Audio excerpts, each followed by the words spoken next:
Baik Bapak Ibu, kita mulai berdoa ya untuk kaum muslim di Sirul Fatihah.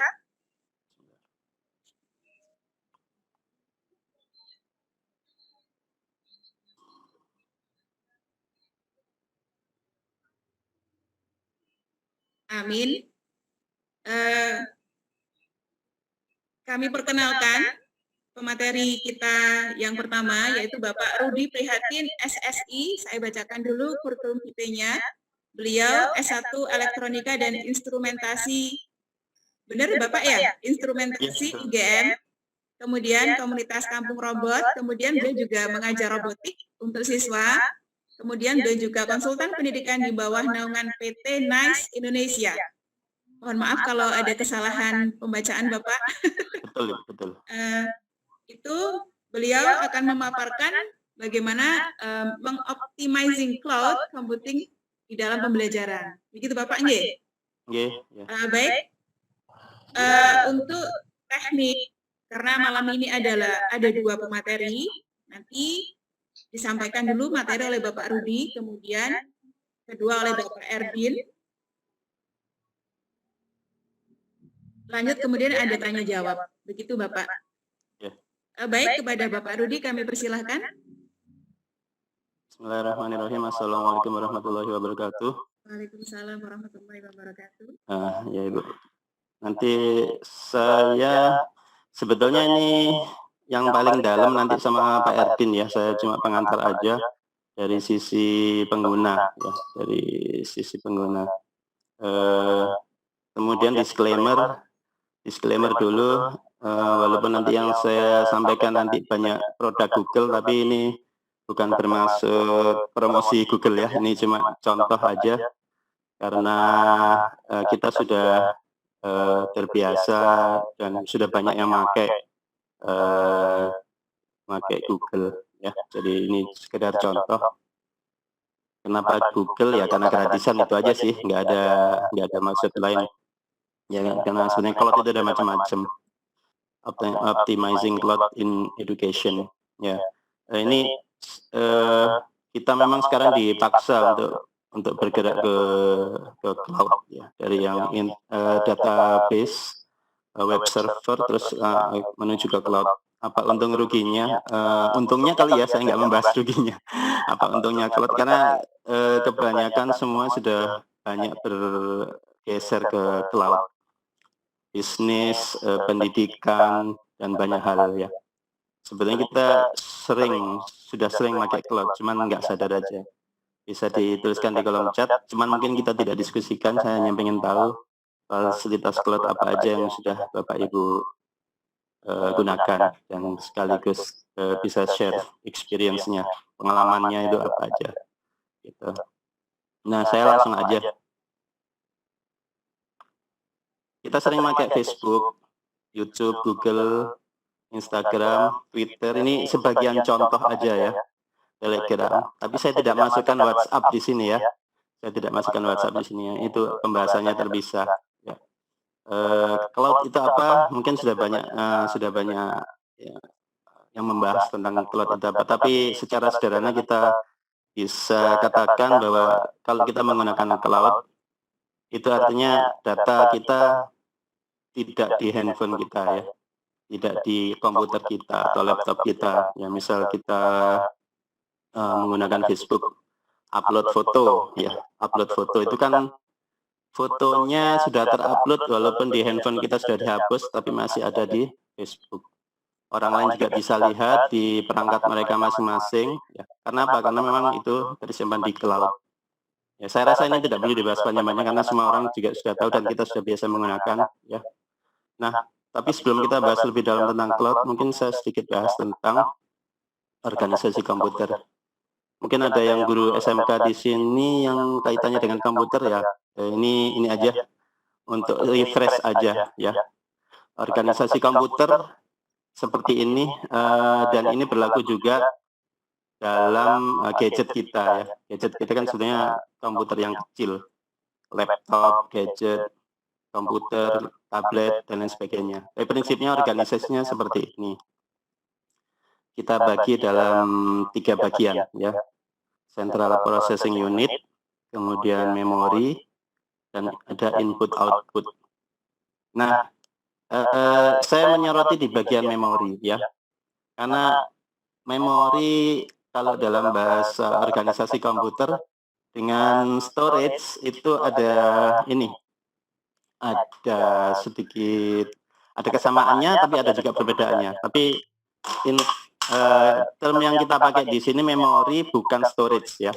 Nah, storage di sini saya masukkan sebagai input-output. Saya kasih gambaran gini, ini saya berasumsi Bapak dan Ibu sekalian bukan guru TIK semuanya. Mungkin ada yang guru TIK, tapi saya berasumsi ada yang bukan TIK ya. Yang paling gampang kalau kita beli handphone ya. Di handphone kan pasti ditawarin, Pak ini RAM 4 GB, penyimpanannya 32 GB. Ya. Kenapa mesti dipisah seperti itu? Karena memang berbeda fungsi. Singkat aja ya, memori itu ada beberapa jenis ROM dan RAM ya. Nah, memori yang kita bahas ini adalah random access memory. Kita tidak bahas detail tentang itu, tapi intinya RAM di sini adalah penyimpanan sementara lalu lintas data antara storage dan CPU, antara CPU dan I/O lainnya, yaitu monitor, keyboard, dan lain sebagainya. Ya, itu. Nah, di sini kadang-kadang mungkin kita satu bahasa dulu ya. Biasanya kalau ini istri saya kalau misalnya ini mau nyimpen foto, waduh ini atau mau mengunduh aplikasi, selalu bilangnya kan, aduh memori saya full. Padahal sebetulnya yang full itu bukan memori. Ya, memori ya ada pengaruh ke sana, tapi yang sebetulnya dimaksud itu adalah storage atau penyimpanan. Karena apa? Karena memori yang di sini RAM, pada saat kita mematikan perangkat kita, dia akan hilang. Data-data yang ada di memori akan hilang. Data-data yang di RAM hilang. Sementara kan foto yang kita simpan, aplikasi yang kita unduh, kan tidak hilang kalau kita matikan. Karena memang tersimpannya di storage. Nah, ini dulu yang kita perlu satu bahasa dulu nih ya. Walaupun sesungguhnya nih, sesungguhnya yang agak membingungkan, sebetulnya storage juga memori sih. Jenis memori juga, karena dia menyimpan, tapi beda maksud, beda objektif gitu. Jadi termnya storage adalah penyimpanan. Nah, begitupun juga di laptop atau komputer ya.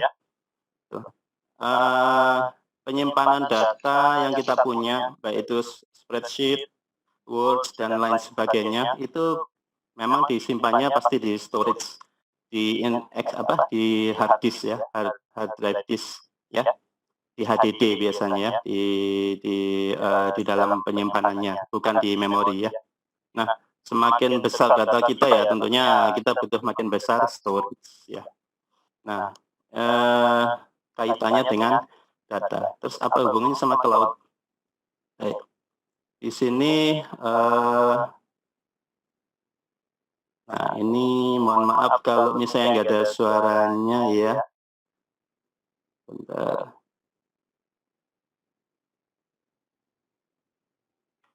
Saya langsung aja. Ini saya cuma menunjukkan aja. Artinya saya cuma menunjukkan contoh dari data center yang dimiliki oleh Google ya. Oke. Mohon maaf, ini soalnya saya ini yang ketiga kalinya saya pakai Webex ya. Jadi saya belum rada familiar untuk yang bisa memunculkan suaranya. Jadi ini adalah data center dari Google. Jadi mereka mempunyai data center. Saya belum punya data berapa luasnya, tapi intinya bahwa penyimpanan data kita di Google itu tersimpan di sini. Ya, salah satu dari data center, salah satu ya, artinya pasti lebih dari satu. Nanti akan diterangkan lebih panjang lagi sama Pak Ervin, dan lebih panjang lebih dalam lagi sama Pak Ervin. Jadi kenapa mesti lebih dari satu? Ini untuk masalah security juga, gitu ya. Ini masalah security. Nah, oke. Ya, mohon maaf, nggak ada suaranya ya. Ya, oke. Ya, di sini ada engineer yang bekerja di sana, ada infrastruktur untuk penyimpanan, server, server yang begitu banyak dan security system yang mereka jaga. Ya, saya tidak bilang bahwa Google yang terbaik, tapi ini salah satu contoh usaha dari setiap perusahaan cloud ya untuk customer mereka. Kita mengenal banyak sekali penyedia cloud selain Google ya. Ada Microsoft, ada Amazon juga, mereka punya ini ya, punya juga service seperti itu. Ya, ini sekedar gambaran visual aja seperti ini, gitu ya. Seperti ini mereka mempunyai data center di tempat mereka. Gitu. Oke. Ya. Cukup luas sampai jalan kaki pun dia terpaksa harus pakai sepeda ya. Oke. Nah, next ada beberapa jenis cloud. Ya, ada beberapa jenis cloud. Ini saya fokus di tentang servisnya. Di sini ada tabel, ada 4 row. On premises itu maksudnya gini, kalau misalnya saya ingin punya sebuah data center yang ingin saya miliki sendiri. Di sana ada aplikasi, terus ada lagi database, operating system, hypervisor, physical service, storage, dan network. Kalau saya ingin memiliki itu semua, artinya saya harus memiliki itu semua, gitu ya. Sampai storage dan network physical servers yang mungkin bisa Bapak Ibu sudah dapat gambaran betapa besarnya server di Google, kemudian hypervisor, termasuk operating systemnya. Artinya di sini infrastruktur yang dipakai itu cukup besar, belum lagi SDM yang dibutuhkan. Nah, di dalam cloud, untuk servisnya terbagi atas 3 ya. IaaS, Infrastructure as a Service, kemudian PaaS, Platform as a Service, kemudian Software as a Service. Kita di antara kita sebagian besar menggunakan apa? Ya, kita seperti saya tadi ini saya sedang mempresentasikan menggunakan Google Slides. Nah, softwarenya udah disiapin sama Google, segalanya udah disiapin sama Google. Ya, aplikasinya. Artinya saya sudah menggunakan SaaS, Software as a Service. Ya, tapi ada beberapa perusahaan atau beberapa lembaga yang saya ingin ini sendiri deh, aplikasinya bikin sendiri supaya unik. Ada juga seperti itu ya, platform as a service. Artinya customer menyediakan sendiri programmer untuk membuat aplikasinya. Ya. Dan yang terakhir ada lagi perusahaan cloud yang menyewakan hypervisor sampai network. Artinya aplikasi, database, sama operating system itu disiapkan oleh customer. Semuanya itu tergantung dari kebutuhan masing-masing lembaga. Nah, bisa dibayangkan ya kalau misalnya saya pengen punya server sendiri, apa aja yang harus disediakan. Ya. Jadi ini salah satu solusi cepat kalau kita pengen lembaga kita bisa lebih bagus, di mana kita misalnya mau yang agak keren nih tampilannya, sudah banyak penyedia cloud yang menyediakan, gitu. Tapi kalau misalnya kita pengen unik nih, bisa juga kita buat, dan kita tidak harus membangun sebuah sistem hardware yang cukup mahal, ya. Dan bisa cepat. Coba bayangkan kalau misalnya kita pengen bikin sendiri ya, pengadaannya berapa lama, instalasinya berapa lama, belum lagi kita melatih sumber daya manusia. Itu beberapa keuntungan cloud. Maka benefit dari cloud itu sendiri ada beberapa ya. Pertama yang jelas low investment. Low investment. Kalau dalam dunia industri itu ada 2 jenis expenditure atau pengeluaran. Pertama capital expenditure, yang kedua operational expenditure. Nah, supaya bisnis bisa jalan cepat, ya capital expenditure-nya yang dikecilin, ya kan cari utangan mungkin susah, ya udah kita pakai yang ada aja, tinggal OPEX-nya yang digedein. Makanya kalau kita pakai cloud, salah satu benefitnya itu low investment.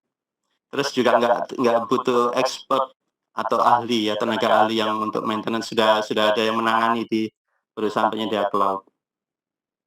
Accessible easily, artinya kita bisa mengakses selama itu ada internet dimanapun kita punya data gitu, dan kolaboratif data, artinya kita bisa kerja bareng-bareng dalam satu file, etc. Ini dan lain-lain gitu. Ya, oke. Nah, kemudian bagaimana kaitannya dengan pendidikan? Ya, cloud for learning. Ada banyak sekali ya, ada banyak sekali. Saya tidak akan menerangkan satu persatu, saya yakin Bapak dan Ibu sekalian sudah banyak menggunakan yang saya tunjukkan di gambar ini ya. Nah, dari ini semua, itu kita bisa bagi menjadi dua jenis. Yang kita lakukan sekarang ini live, real time ya. Itu kita bisa golongkan dalam online learning yang sinkronus ya, online yang sinkronus. Apa keuntungannya? Keuntungannya kita bisa interaksi langsung, misalnya ada tanya jawab bisa langsung ketahuan ya, bisa langsung ditanyakan ke narasumbernya. Terus apa yang jadi ini tantangannya? Instead of saya bilang problem ya, saya bilang ini tantangan. Kalau kita pakai live, artinya tidak ada waktu learner atau pembelajar untuk mencari sumber-sumber bahan. Artinya dia harus real time, saat itu juga dia harus bisa. Satu itu. Nomor dua, biasanya butuh jaringan jaringan internet yang stabil. Ya. Butuh jaringan internet yang stabil. Ini belum bicara tentang biaya ya. Tentunya kalau misalnya kita membuat pertemuan live seperti ini via online, tentunya mungkin lumayan besar ya, lumayan besar. Ya, itu kita golongkan dalam sinkronus. Nah, ada solusi lain yaitu asinkronus. Asinkronus artinya kita bisa sewaktu-waktu, tidak harus di real time. Ya, misalnya kita misalnya bahannya keluar jam 7 pagi, terus kita lihatnya jam 7 malam, tidak ada masalah. Selama itu belum masuk tanggatnya, ya. Asinkronus, ya. Mungkin Bapak dan Ibu sudah pernah dengar ya, sinkronus versus asinkronus. Mana yang lebih baik? Ya, yang lebih baik adalah menggunakan dua-duanya, ya, dikombinasikan, ya, dikombinasikan. Nah, ini enaknya menggunakan cloud. Saya mungkin bisa sedikit ini, kita bisa satu platform. Saya ulang lagi, disclaimer ya, saya bukan bermaksud mempromosikan Google. Ini contoh yang paling gampang ya. Contoh misalnya di Google itu ada Google Classroom. Kita bisa buat nih, misalnya ini ini sekedar simulasi. Ada kelas saya namanya robotika. Saya dikasih tugas ya, ini pura-puranya saya jadi siswa ya. Nah, di sini sang guru bisa memberi saya beberapa materi, misalnya materi ini ya. Oke, saya dikasih materi ini. Nah, saya masuk di sini. Ini masuk di Google Slides, masih produknya Google juga. Ya, saya bisa lihat materi di sini ya. Terus di sini ini salah satu ini seperti PowerPoint sebetulnya, hanya ini produk Google yang ada di cloud ya. Saya bisa lihat materi di sini. Jadi saya sebagai seorang siswa, saya bisa mendapatkan materinya di sini tanpa saya harus menyimpan filenya ya. Nah, terus selain itu juga ada lagi yang lain, contoh yang lain. Pak guru saya bisa mengirimi saya soal-soal ya, soal-soal. Kita kembali ke sini, ini sekadar contoh. Ya. Misalnya dia bisa mengirim soal ya, dan saya bisa jawab seperti itu. Ya. Nah, ini artinya kita bisa kerja dalam satu platform ya. Satu platform namanya cloud ya. Ini sekadar contoh. Di sini ada tugas kelas. Ya, ada tugas kelas di mana saya banyak di ini. Misalnya ada introduction atau Arduino, misalnya untuk pengenalan itu macam-macam ya. Macam-macam. Saya misalnya juga di forum. Kalau tadi yang saya tunjukkan adalah Google Slides. Ya, mohon maaf. Nah, di sini kita bisa juga masukkan. Nah, ini misalnya untuk membangkitkan minat siswa, saya bisa share di sini, misalnya saya masuk di sini, saya bisa lihat YouTube di sini, ya. Kan masih keluarga Google juga, gitu. Ya, ini sekadar contoh, ya, sekadar contoh. Oke. Jadi di sini saya bisa untuk menarik minat siswa, misalnya saya carikan link YouTube yang sesuai, macam itu. Artinya kita bisa bekerja dalam satu frame tanpa harus, bekerja keras untuk menyediakan hardware-nya, kemudian aplikasi-aplikasinya juga sudah dibuat menarik oleh, engineer Google. Ya, baik. Saya, stop sharing. Ya, itu yang bisa saya sampaikan. Jadi dalam pendidikan, kita bisa mengoptimalisasi, cloud ya untuk pendidikan. Apalagi di masa pandemi ini, di mana semuanya itu serba cepat, semuanya serba cepat. Nah, kalau kita belajarnya dari nol, ya, waktunya mungkin akan terbuang, sementara siswa kita sudah di rumah, sudah nunggu-nunggu materi nih ya, sudah nunggu-nunggu materi ya. Salah satu solusinya ya cloud ya. Jadi, kalau dengan cloud itu sudah ada aplikasi-aplikasi yang sudah dirancang oleh engineer-engineer yang punya cloud, dan kita bisa membuat, sistem yang terintegrasi. Ada yang gratis, ada juga yang berbayar. Itu pilihan dari masing-masing lembaga, tergantung dari kebutuhannya. Hanya, pesan saya, yang pertama-tama yang dibangun adalah SDM-nya dulu. SDM-nya dulu, dalam artian begini, kalau kita langsung ke yang canggih biasanya memang, agak ini, apa ya istilahnya, kadang-kadang, kecanggihan itu belum tentu bisa optimal, gitu. Ini sebetulnya agak ada sambungannya dengan materi yang pekan lalu ya, Sabtu pekan lalu, Pak Anton ya?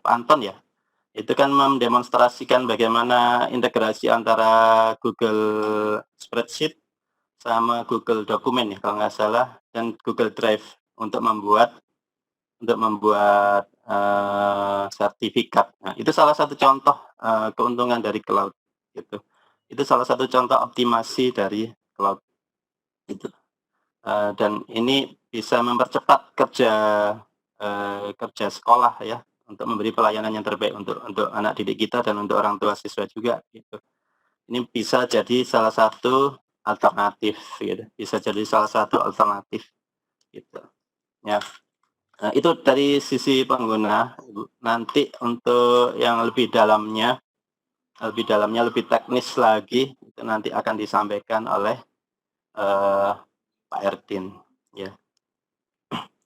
Mungkin itu aja, mungkin Bu, yang supaya nanti bisa lebih dalam lagi pembahasannya. Jadi yang dari saya cukup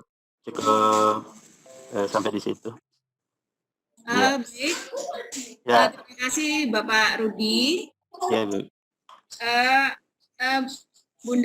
Bunda Umi. Hah? Ini pemateri kedua kan belum masuk ke room ini ya?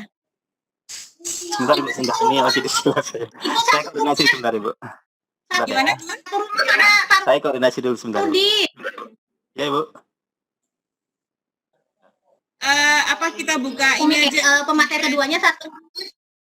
Enggak, itu satu rumah Bun. Tunggu sebentar. Iya, sebelah saya Bu, sebentar. Oh iya. Ya, sebentar Bu, sebentar. Oke, saya bacakan dulu CV-nya Pak Rudi. Ya. Baik. Pemateri kedua kita kali ini adalah Bapak Erdin. Oh, mohon maaf kok Bapak Rudi, Pak Erdin. Pak Erdin Kamarudin, Skom MM. Beliau lulusan Diploma 3 Teknik Navigasi Udara di Poltek Penerbangan Makassar. Kemudian S1-nya Teknik Informatika di STIMIK Bina Mulia Palu. S2-nya Magister Manajemen di Universitas Muslim Indonesia Makassar. Pengalaman kerja beliau teknisi di Bandara Mutiara Sia Al Jufri Palu tahun 1998, kemudian dosen Politeknik Penerbangan Makassar sejak 2007, kemudian programmer di Bandara Sultan Hasanuddin tahun 2007, engineer di Bandara Juanda Surabaya sampai sekarang, juga sebagai owner angkasaku.id Community Cloud. Demikian kepada Bapak Erdin, dipersilahkan. Ya, Erdin. Sebentar, Bu. Ya, sambil bicara bisa kan? Bisa ya? Ya, ini sudah on.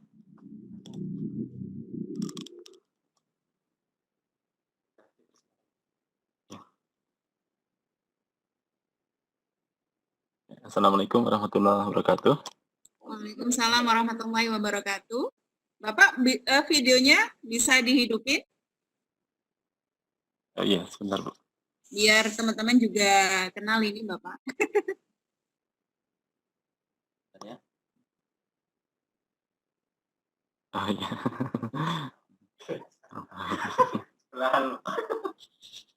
Oke, saya.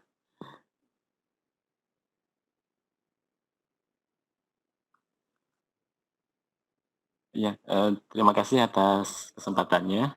Mungkin saya baru pertama kali ini bisa bergabung sebagai diundang untuk bisa mengisi materi yang terkait dengan cloud.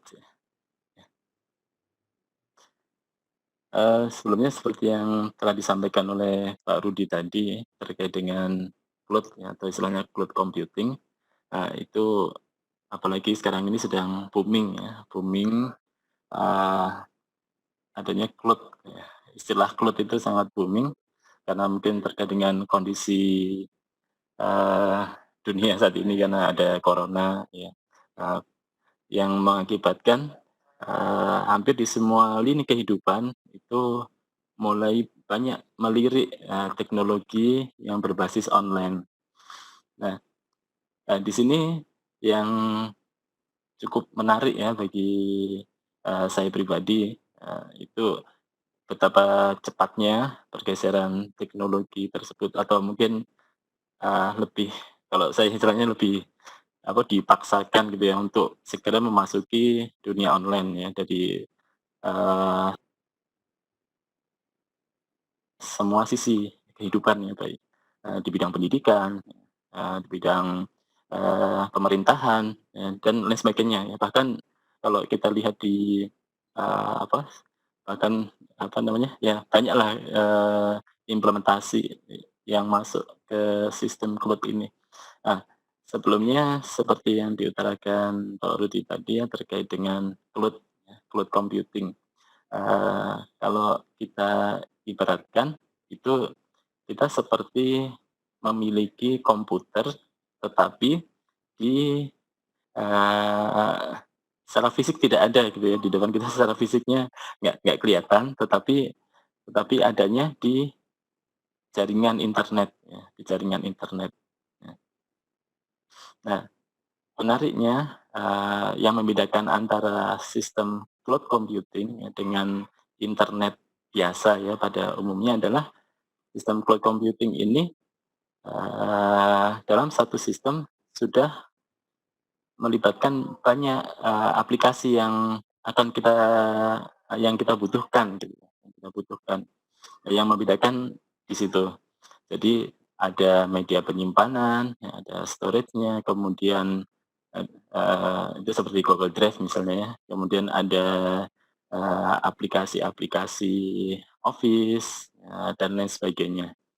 Nah, mungkin bapak-bapak, ibu-ibu ya sudah banyak berinteraksi dengan sistem seperti ini, ya, apalagi di masa pandemi ini ya, bapak ibu guru kan mau nggak mau ya menggunakan sistem itu untuk melaksanakan ujian atau melaksanakan kuliah jarak jauh atau pendidikan jarak jauh. Nah, di sini yang jadi concern saya, saya amati beberapa teknologi cloud yang ada, mungkin yang paling dikenal ya, yang paling terkenal ini teknologi yang dikembangkan oleh Google ya. Google berusaha mengambil pangsa pasar cloud tersebut dengan menyediakan banyak sekali infrastruktur ya, baik berupa servernya maupun berupa softwarenya.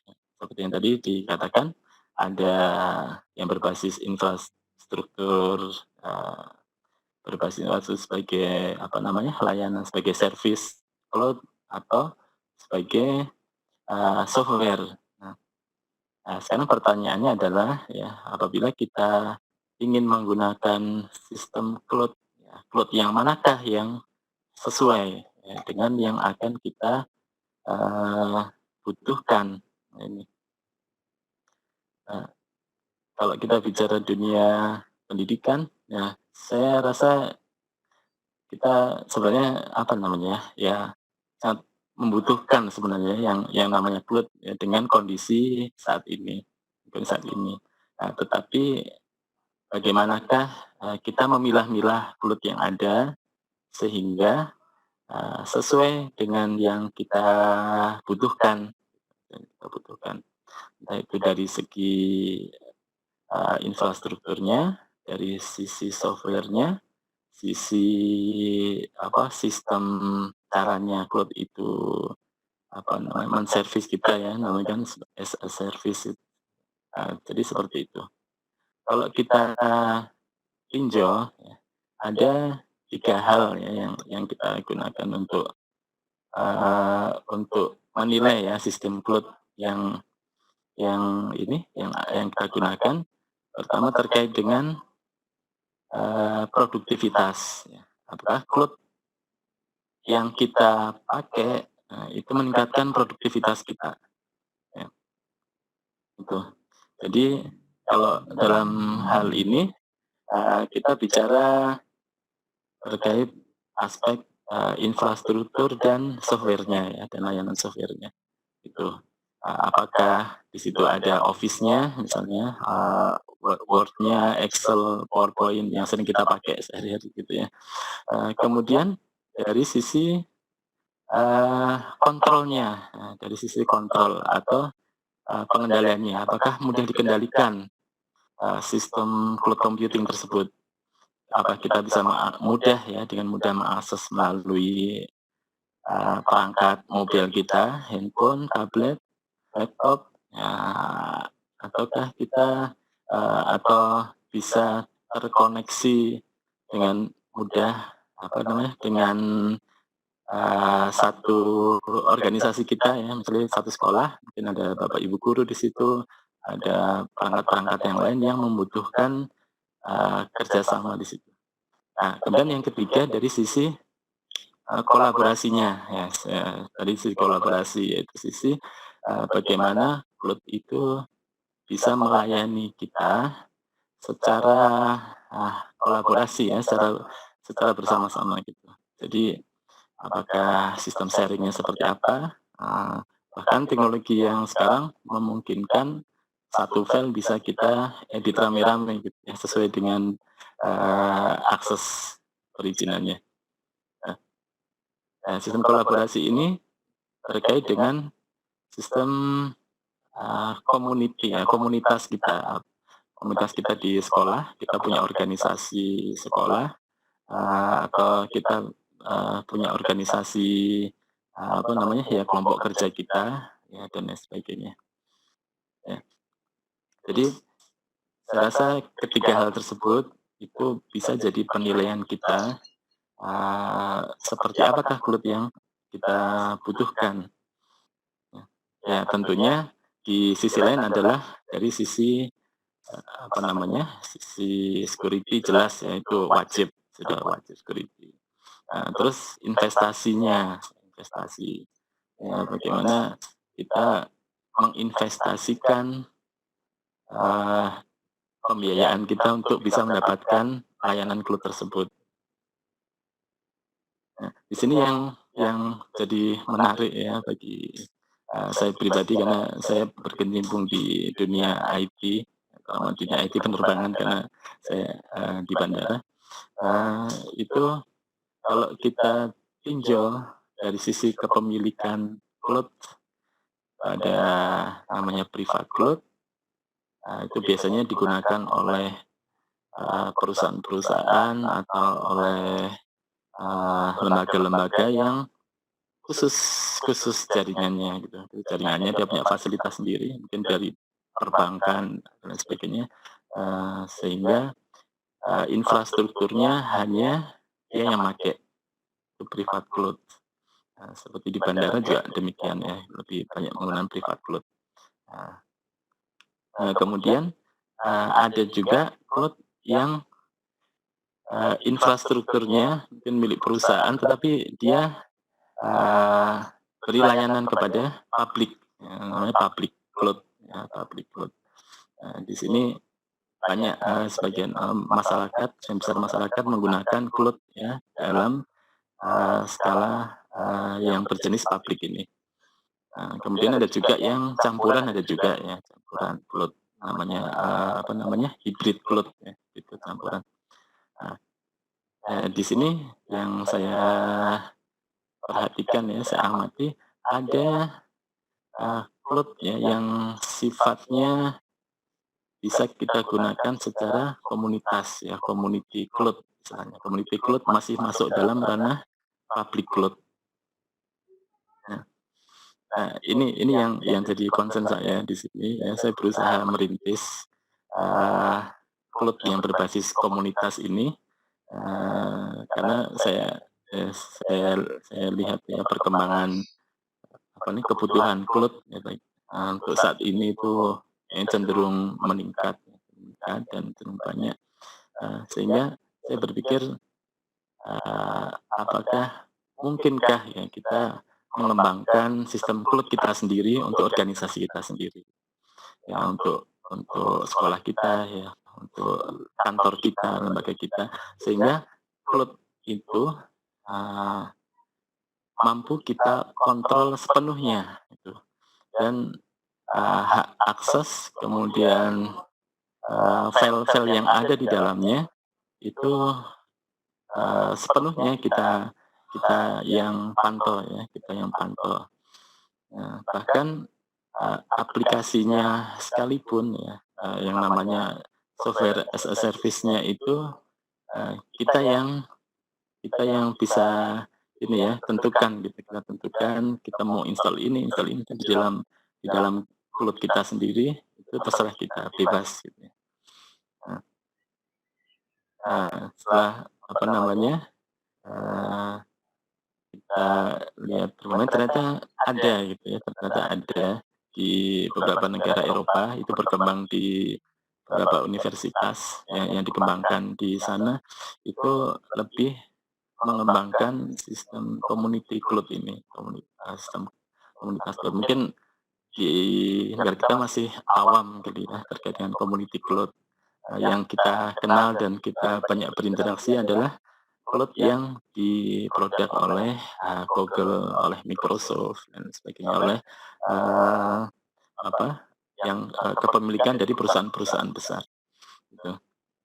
Dan memang tidak dipungkiri mereka basicnya bisnis, memang untuk bisnis ya, untuk bisnis. Sebentar Pak Erwin, mohon maaf. Silahkan. Tidak ada PPT atau slide begitu Bapak untuk materi ini? Sebenarnya ada nih, komputer saya nggak bisa. Oke, kita ini aja, mungkin bisa saya contohkan ya. Saya contohkan model community cloud yang mungkin sudah saya siapkan sebenarnya, saya install untuk ini, mungkin untuk bisa ditunjukkan ya. Bisa ya, nggak apa-apa.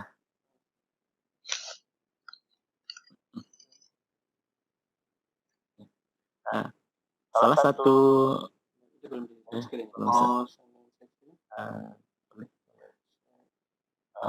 mungkin saya share screen dulu.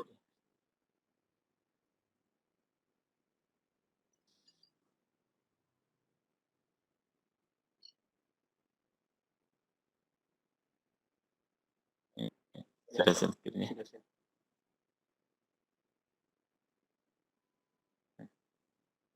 Mungkin di antara bapak-bapak ibu-ibu yang mengelola sekolah ya, mungkin akan memiliki website, ya, memiliki hosting sendiri. Nah, itu sangat memungkinkan untuk kita membangun cloud kita sendiri, ya, membangun cloud computing kita sendiri. Nah, salah satu aplikasi ini yang saya cobakan di hosting saya.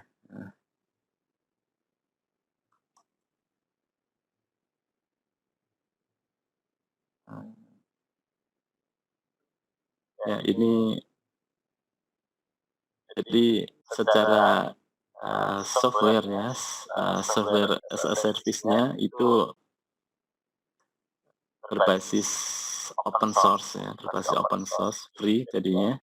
Jadi bapak-bapak, ibu-ibu, mungkin kalau yang memiliki basic apa tuh komputer ya mungkin bisa coba mengoptimalkan hosting sekolahnya ya, apa kalau memiliki website itu pasti ada hostingnya, itu untuk punya cloud sendiri gitu ya, tanpa ketergantungan dengan perusahaan-perusahaan yang memiliki cloud yang saat ini ya ada gitu.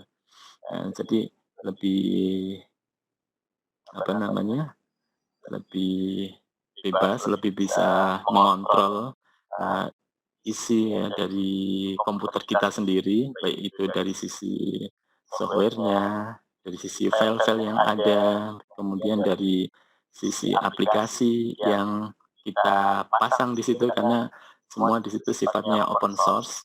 Memang dikembangkan untuk komunitas ya, untuk komunitas. Nah, ini adalah salah satu ya mungkin kelihatan ya di screen, di layar bisa gitu.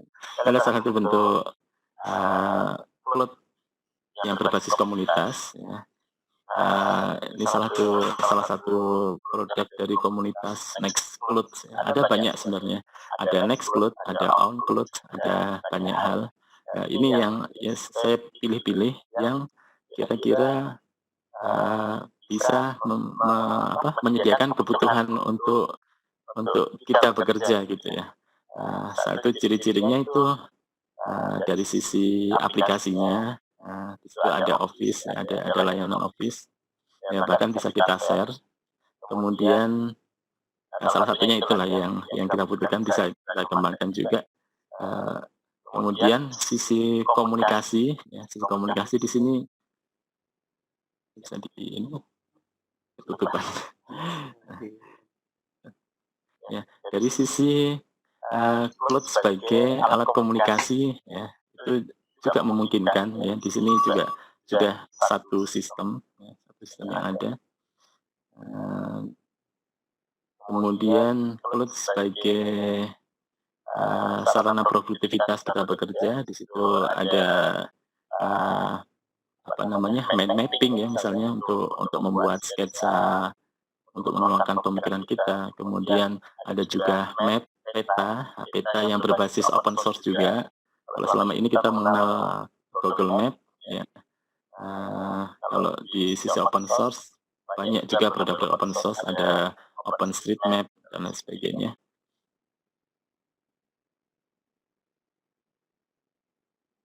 Nah, ini kalau kita membuka ini, buka berkas, berkas juga kalau di Google namanya Google Drive ya. Kalau di sini kita bisa pasang berkas kita sendiri, dan ini sangat support dengan aplikasi untuk desktop, komputer, dan Android. Di Android kita juga bisa pasang dan kita arahkan alamatnya ke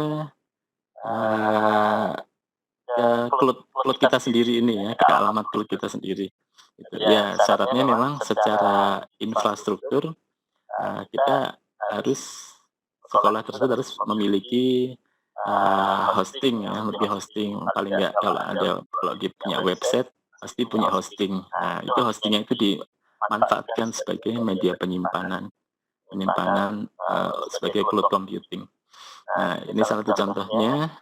Ini yang untuk pengelolaan berkas, kemudian ada foto aktivitas, kemudian ini adalah aplikasi yang digunakan untuk berkomunikasi, bisa chatting, bisa video call, bahkan ada layanan video conference juga. Ya tentunya kalau ini di server di hosting kita ya sebatas apa namanya ya sebatas inilah kita memiliki hosting tersebut ya, kita sewa seberapa ya segitu ya, sampai unlimited. Apalagi sekarang hosting sudah cukup murah ya, cukup murah sekali, bahkan unlimited storage, unlimited bandwidth. Nah, ini untuk saluran komunikasinya. Kemudian ada lagi ini untuk kalender, ya, peta. Nah, bahkan saya mencoba mengintegrasikan aplikasi website kantor saya gitu ya, yang aplikasi yang saya bangun di sistem cloud community ini ternyata bisa juga gitu. Nah, ini salah satu contohnya. Saya mengintegrasikan jadi berupa link ya, link alamat link website. Nah, ini contohnya itu sama sekali tidak terganggu, cukup ini bagus. Ya, dan lain sebagainya ya, banyak layanan yang bisa kita optimalkan. Ya, karena saya lihat kan ini temanya mengoptimalkan cloud ya, untuk keperluan pendidikan. Saya kira ya cukup membantu pekerjaan kita. Kemudian kalau untuk layanan health, integration, monitoring, office. Nah, untuk sistem office-nya ya kita sama seperti kalau di Google itu ada apa namanya, kalau Word itu ya dokumen ya, layanan dokumen. Di sini bahkan memungkinkan kita untuk bekerja bersama-sama gitu ya. Jadi satu dokumen bisa diedit banyak orang ya. Nanti silahkan dibuka sendiri, pelajari sendiri. Ini salah satu bentuk dari community cloud yang kira-kira bisa kita optimalkan ya, untuk kita buat sebagai basis data ya, basis komputer di cloud ya, di lembaga kita masing-masing. Ya. Mungkin dari sini ada yang ingin menyampaikan atau bertanya atau gimana, silahkan ya. Ini saya hanya memberi ini aja gambaran saja bagaimana secara cloud itu bekerja dan bagaimana kita bisa memilah-milah cloud yang ada karena perbedaannya cukup mencolok sekali pada saat kita berinteraksi dengan ya cloud yang diproduk oleh ini ya, oleh perusahaan-perusahaan penyedia provider ya, dari cloud. Intinya bagaimana dari sisi produktivitas kita bisa meningkat, kemudian kita bisa mengontrol sistem kita sendiri, dan juga secara community atau secara organisasi itu bisa terpenuhi. Ya demikian Ibu, mungkin bisa ada interaktif. Baik, Erdin. Ya, bagaimana? Materi yang sangat keren sekali ya. Kalau saya pribadi sebagai guru sanawiyah ini butuh penjabaran yang lebih banyak lagi. Nah, ini ada beberapa pertanyaan Bapak di room chat. Itu yang pertama ini dari Bapak Denny. Pak Rudi, pembelajaran dengan penggunaan cloud ini apakah biayanya mahal?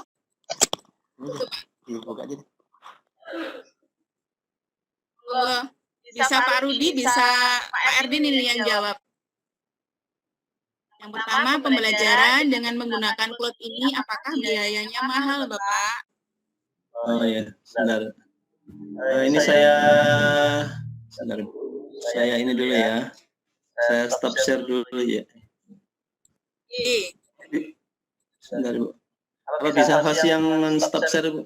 Enggak tahu. Oh ini ada. Saya kehilangan tombol stop sharing. Tentang mahal atau murah, bisa murah, bisa mahal, bisa gratis. Jadi ya, jadi begini, itu tergantung dari kebutuhan. Yang saya contohkan tadi itu kan gratisan, tapi kan kapasitasnya kecil, Ibu. Kalau ini kita bicara tentang Google ya, fasilitas Google itu bisa murah, ya. Mungkin bisa ditambahkan sama Pak Ertin. Kalau mau murah, kalau kapasitas lembaga kita masih kecil ya bisa dibikin bahkan gratis. Tapi seiring dengan waktu biasanya semakin besar lembaganya akan membutuhkan kapasitas ruang yang makin besar. Tapi dengan cloud, semahal-mahalnya cloud tetap lebih murah daripada kita memasang perangkat sendiri, memasang server sendiri. Ya, karena komponen biayanya banyak dan butuh modal besar. Artinya untuk memulai punya perangkat atau untuk bisnis kita atau untuk lembaga kita butuh modal. Karena kalau cloud kan minimal modal ya. Sambil bertumbuh kita bisa ini. Nanti akan ditambahkan oleh Pak Edwin seberapa mahal ya. Itu tadi sekedar contoh ya, yang saya kasihkan tadi. Kalau misalnya kita mau pakai Google Classroom, kita juga bisa pakai slide, pakai spreadsheet dan lain sebagainya. Itu fasilitas Google untuk lembaga yang masih kecil. Beberapa teman di Jakarta bahkan berlangganan kapasitas di Google tiap bulan. Dia rela mengeluarkan uang 40.000 per bulan untuk kapasitas 100 giga atau berapa saya lupa. Nah, cuman kalau dengan cloud yang community ini tidak besar sih. Mungkin Pak Erwin bisa menambahkan. Ya, mungkin mau di ini kah, Pak? Atau mau dimasukkan ke next cloud? Ya. Kami share screen lagi. Share konten Google Chrome. Ya. Jadi ini mungkin ada sedikit perbandingan. Bapak Edwin, Nextcloud ya. Nextcloud.com. Let's compare. Kasih selesai lagi. Ya, ada beberapa penyedia cloud yang mungkin kita bisa lihat di sini ya. Kalau sekolah mau menyiapkan cloud, ada pertanyaan, kalau sekolah mau menyiapkan cloud, yang disiapkan saran saya sumber daya manusianya dulu. Gitu. Karena nanti mau secanggih-canggihnya cloud, kalau sumber daya manusianya ini jadi kelamaan. Maaf. Ya nanti menyesuaikan. Nah ini contoh perbandingan. Mungkin Pak Erwin bisa satu rumah, jadi kita nggak usah physical distancing. Suaranya nggak keras ya Pak Erwin ya. Ya, Bapak Ibu bisa lihat ya di layar. Di situ kita membandingkan ya antara cloud yang berbasis komunitas. Ini yang kita ambil contohnya adalah Nextcloud ya. Masih banyak produk yang lain juga, tapi bisa dibanding-bandingkan ya secara aspek layanan dan fasilitasnya. Kemudian di situ ada Google Drive, ada produk dari Microsoft ya, Office 365, itu juga layanannya berbasis online juga. Kemudian ada OnCloud, ada Box, ada Citrix, Dropbox, dan masih banyak lagi produk-produk yang lain. Nah, di sini yang perbandingan yang membedakan ya antara cloud komunitas dengan ini adalah ininya ya, kepemilikan atau lisensinya. Kalau cloud komunitas rata-rata dikembangkan secara open source ya. Open source ini ada organisasi nirlaba yang memanage para ahli di programming yang mau berbagi ilmu untuk mengembangkan sistem open source. Nah, kalau yang lainnya itu lebih ke kepemilikan perusahaan ya, itu atau proprietary istilahnya. Nah, jadi kemudian dari sisi storage-nya, ya, sisi storage-nya, storage itu media penyimpanannya, itu kita bisa lihat di sini mungkin ada yang unlimited. Ya. Kalau masalah unlimited atau enggak unlimited itu tergantung dari ininya, dari kapasitas layanan yang diberikan. Nah, kalau yang proprietary biasanya semakin besar ya semakin banyak kita harus investasikan dalamnya. Nah, kalau yang berbasis komunitas, untuk media storage itu tergantung kembali ke kita sendiri ya, kembali ke organisasi atau komunitas yang akan menggunakan. Karena yang dimaksud open source di sini adalah SaaS-nya ya, software as a service-nya di sistem cloud itu. Jadi software-nya ya, layanan software-nya itu berbasis open source itu artinya kita bisa menggunakan untuk keperluan kita ya, keperluan kita sendiri. Nah, sementara kalau makanya di sini yang titik poinnya, poin pentingnya adalah kita bisa mengoptimalkan apa namanya web. Kalau sekolahnya memiliki website, rata-rata sudah punya website semua. Nah, itu coba bisa menanyakan ke adminnya masing-masing ya, yang mengelola website itu apakah dia menggunakan hosting, ya, menggunakan layanan ini, layanan apa namanya server yang ada di internet, itu kapasitasnya berapa, itu bisa ditanyakan oleh masing-masing ya, masing-masing kita gitu ditanyakan. Kalau memungkinkan misalnya kapasitasnya masih apa namanya tidak hanya website saja, tetapi bisa menggunakan layanan ini hostingnya, kita bisa manfaatkan itu untuk media penyimpanan cloud kita sendiri. Jadi kita bisa memanfaatkan website sekolah kita untuk kita jadikan sebagai cloud computing sekolah kita gitu, yaitu dengan cara memasang aplikasi yang berbasis open source ya. Contohnya adalah Nextcloud ini ya, contoh yang tadi saya gambarkan isinya, karena menurut saya sudah mewakili banyak software yang ada di dalamnya.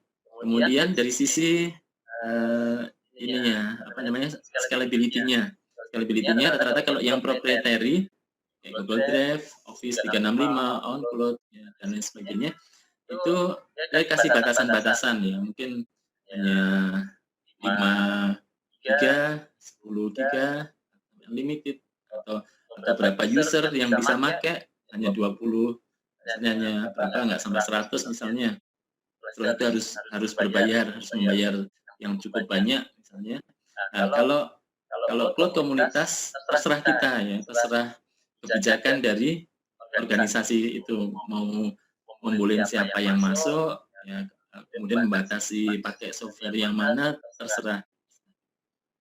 Nah, kemudian kalau dari sisi klien ya, di sini seperti tadi yang saya sampaikan, dari sisi produktivitasnya apakah dia kompatibel dengan perangkat mobile kita, mobile kliennya sama Android kah, aplikasi Android ya, aplikasi yang lain apakah support atau enggak, kita bisa menilai di sini ya, bisa menilai. Kemudian dari sisi sinkronisasi data ya, pada saat kita membuat dokumen di komputer kita, apabila kita sudah sinkronkan dengan sistem cloud ya, maka dokumen kita akan secara otomatis tersimpan di dalam cloud, langsung sinkron ya.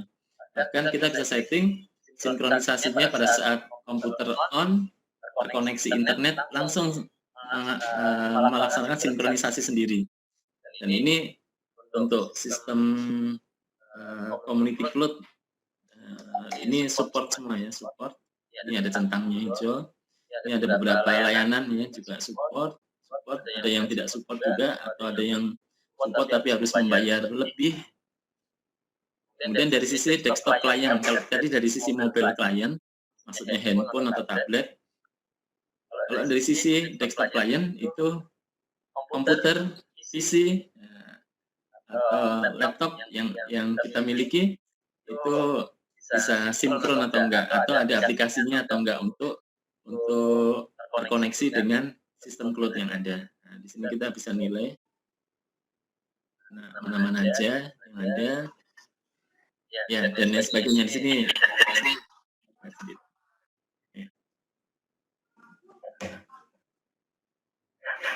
Ya, gimana Ibu? Bunda Umi, Ya, Bu, sebentar. itu ada Pak Bahar mungkin mau bertanya.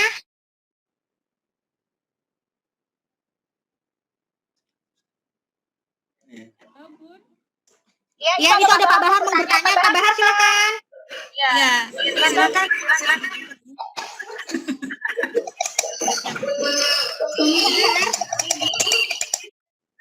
Pak Bahar.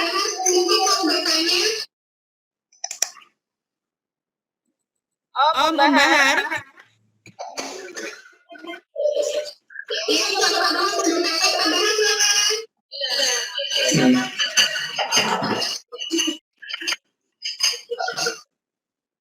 Halo. Ya, silakan Pak Bahar. Ya, ini tadi presentasi tentang on cloud ya, tentang cloud computing ya. Ya, baik Pak, tentang cloud computing. Ya, ini ya halo. Ya, Ya, silakan. Ya, mau nanya soal cloud computing ini. Tadi kan sudah dijelaskan tuh pakai platform Nextcloud ya.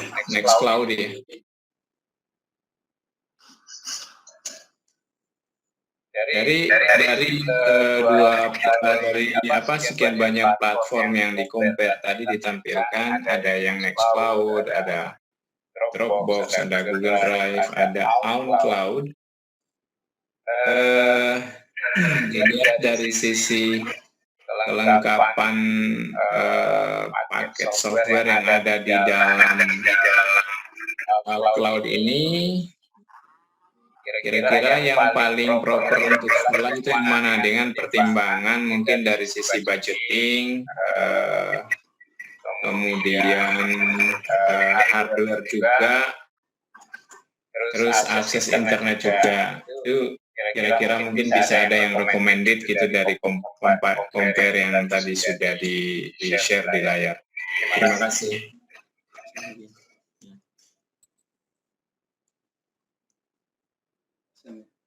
ya. Coba silakan, Bahar, pertanyaannya.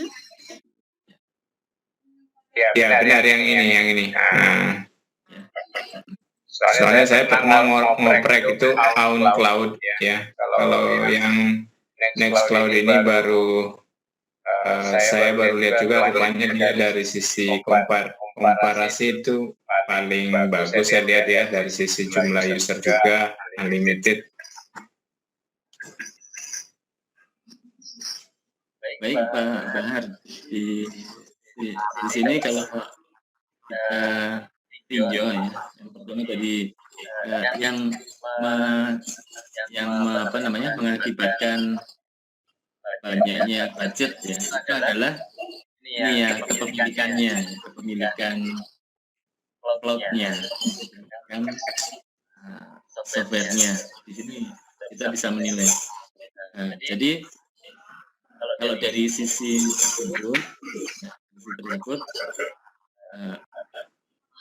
kalau ini misalnya ya, orang itu tidak masalah dengan anggaran, ya, tidak masalah dengan anggaran, ya silahkan bisa inilah memilih yang layanannya mungkin paling ini ya, paling bagus, ya, tapi dengan konsekuensi ya investasinya kita cukup besar, investasinya untuk mengambil cloud tersebut, misalnya kepemilikan di Google Drive misalnya, karena Untuk Nextcloud mungkin bisa Bapak coba, karena sebenarnya Nextcloud ini adalah pengembangan dari OnCloud yang bersifat open source. Jadi kalau OnCloud itu proprietary, ya ada kepemilikan satu perusahaan. Sisi open source-nya itu adalah Nextcloud. Nextcloud. Sistem karena Nextcloud itu ya, gimana Pak? Ya. Iya, halo. Ya, silakan Pak. Gimana Pak? Bagaimana katanya? Oh iya. Terima kasih penjelasannya Bapak. Ternyata ini Nextcloud ini adalah ibarat kalau di dunia open source itu mungkin CentOS-nya rel gitu ya. Ya, semacam itu ya. Jadi ada Red Hat, ada CentOS. Ada CentOS. Versi CentOS-nya.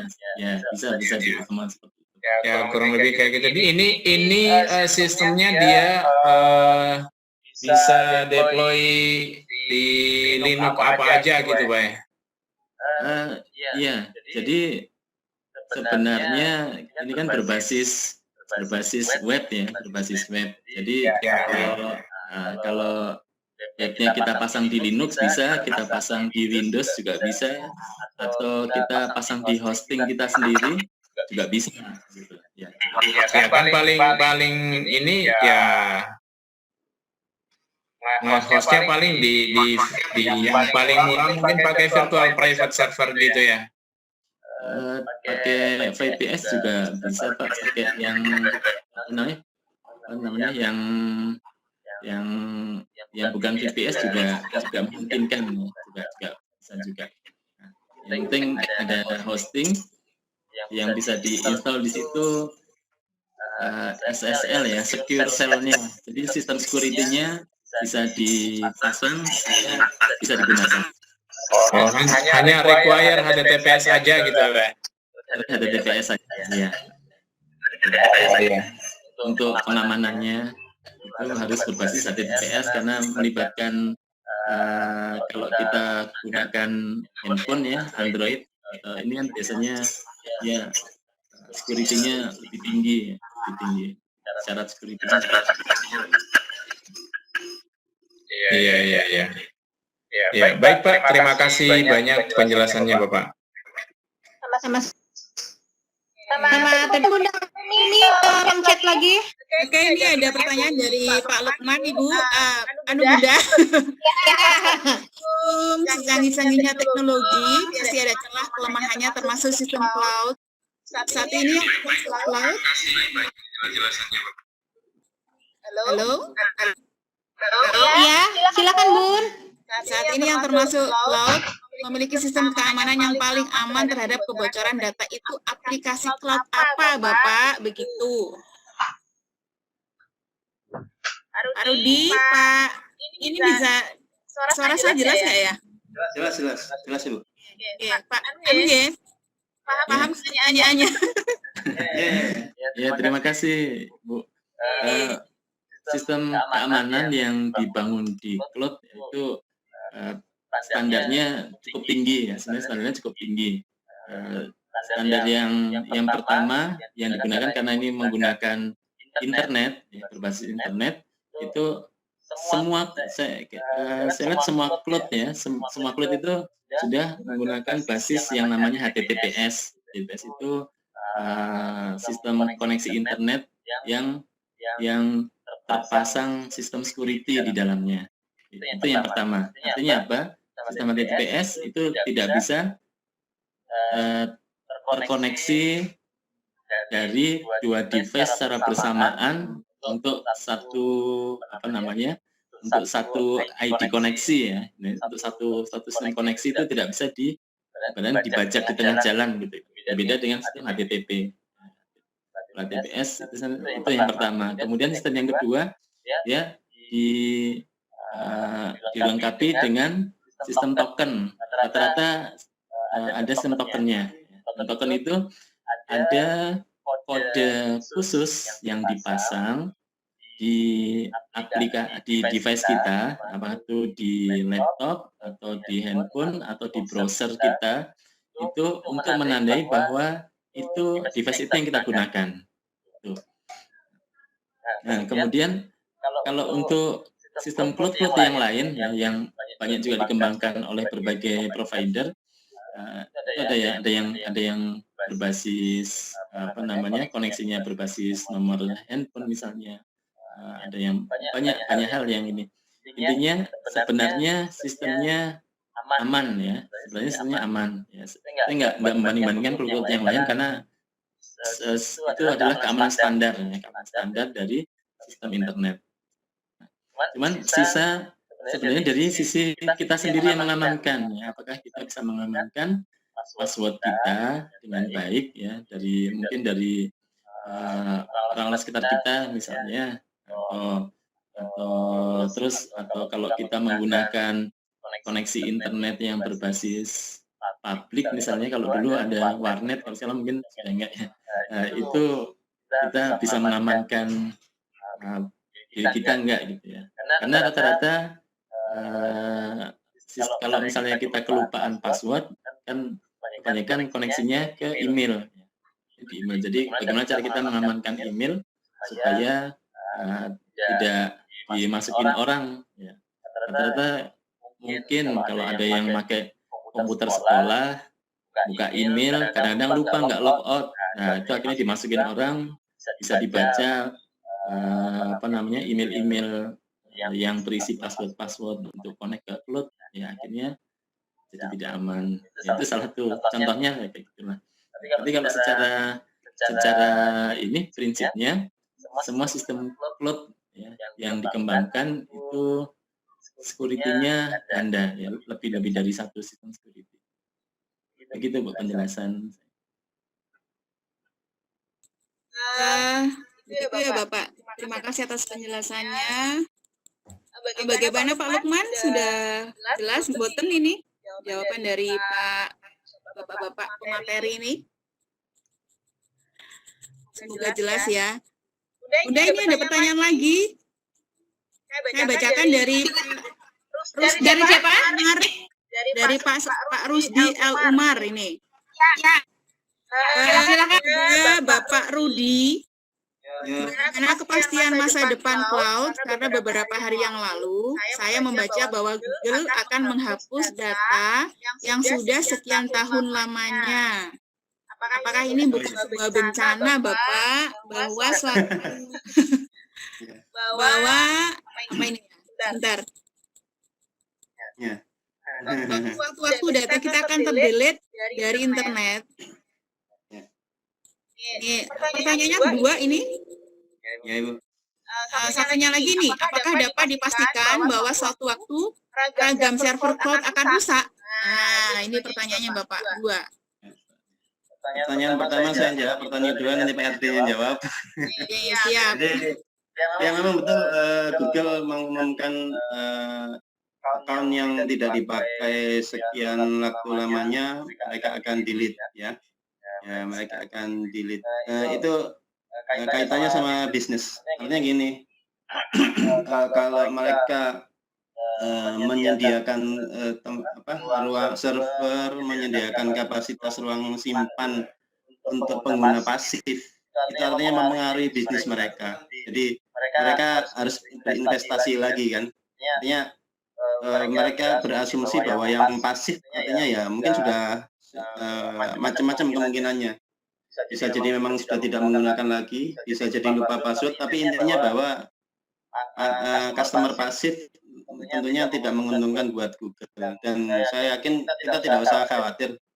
Itu kan jangka waktunya kalau nggak salah 15 bulan atau saya sempat baca. Artinya kalau kita pakai ya minimal sebulan sekali kan mungkin tidak akan dihapus data-data itu. Jadi menurut saya itu bagi pengguna pasif ya. Nah, kaitannya sama bisnis. Kalau tidak melakukan itu, mereka harus berinvestasi lagi. Apalagi kan kita sebagian besar adalah pengguna Google. Setiap orang yang membeli Android otomatis pasti pengguna Google. Artinya kan mereka harus berinvestasi dari sisi penyimpanan, dari sisi server dan lain sebagainya. Nah, tentunya mereka harus berpikir perampingan, ya, berpikir lean management. Ya. Dan ini juga tantangannya. Saya pernah ngobrol sama teman di kantornya menggunakan satu sistem cloud, saya tidak sebutkan merek, takut dianggap menjelek-jelekan. Sejak Maret 2020 itu dia mengeluh jadi lambat, nggak seperti biasanya. Karena sejak Maret 2020 kan artinya kita sudah mulai work from home. Nah, itu kan artinya beban bertambah untuk sistem di penyedia cloud. Sementara bisa jadi beberapa penyedia cloud belum siap dengan itu.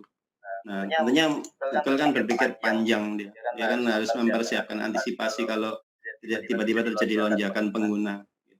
Nah, pertama-tama yang dipilih ya pasti yang pasif, tapi itu kita jangan terlalu khawatir. Kita kan kalau selama aktif menggunakan ya enggak jadi masalah gitu ya. Gitu. Kalau saya pribadi biasanya yang sangat penting saya bikin backup juga yang di hardware punya saya. Tapi yang sangat-sangat penting gitu. Kalau yang pentingnya itu bisa di-share, saya taruh di cloud. Tapi kalau yang sangat penting, biasanya saya double, ada backup. Nah, untuk yang pertanyaan kedua, Pak Ervin lebih berkompeten menjawab gitu. Ya, supaya lebih dalam ya, lebih deep jawabannya. Silakan, Pak. Ya, terima kasih. Ya, untuk kalau kita bicara tentang sistem ini ya, tadi seperti keamanan, nah, kemudian dari sisi infrastrukturnya, kalau di ini apa namanya teknologi cloud itu terkait sama teknologi server ya, server yang basisnya memang digunakan untuk melayani skala yang lebih luas, wide area lah istilahnya. Nah, biasanya para provider ya atau perusahaan-perusahaan yang menyediakan layanan infrastruktur, tadi ada 3 layanan ya. Platform. Ya, yang pertama itu platform as a service, kemudian infrastruktur as a service, dan software as a service. Nah, kebanyakan provider penyedia server ya, yang digunakan sebagai cloud ya, itu di platform as a service dan infrastruktur as a service, dia memiliki kapasitas infrastruktur yang cukup memadai. Nah, jadi dia tidak hanya menyimpan di satu lokasi saja, bahkan untuk kepentingan dalam skala besar ya, dalam skala besar, misalnya seperti di dunia penerbangan misalnya, infrastruktur untuk menyediakan cloud itu ya harus terpasang, tidak boleh di satu tempat saja. Itu harus ada sistem backup, dan sistem backup tidak boleh di satu kota yang sama, harus terpisah pulau. Ya, harus terpisah pulau. Ini untuk menghindari apabila terjadi bencana alam ya, yang mengakibatkan kerusakan sistem infrastruktur cloud yang ada. Ya, jadi kalau kita sudah memanfaatkan cloud sebagai media computing kita, saya kira tidak perlu khawatir karena para penyedia layanan infrastruktur cloud itu biasanya dalam skala besar itu menyimpan bahkan tidak hanya di pulau yang berbeda, bahkan di negara atau benua yang berbeda. Kalau seperti cloud di perbankan, sistem servernya itu bisa menyimpan data itu di lebih dari 2 tempat, ya. Minimal 3 tempat, dan itu di pulau yang berbeda-beda. Bahkan kalau dalam skala internasional bisa jadi di benua yang berbeda-beda. Nah, layanan cloud yang ada ini karena sudah semakin murah ya, itu pangsa pasarnya memang menyasar ke masyarakat umum atau publik yang sebenarnya intinya ya, providernya hanya ada beberapa ya, tapi dia memiliki infrastruktur yang cukup besar. Gitu. Rata-rata selain di Jakarta, di Singapura, di Australia itu yang terdekat sama negara kita, mereka pasang di situ servernya. Jadi kalau ada kegagalan infrastruktur di Jakarta misalnya, infrastruktur di Singapura masih bisa membackup data kita persis ya, tidak ada yang hilang. Dengan juga kalau kedua kedua tempat itu gagal, masih ada di Australia misalnya.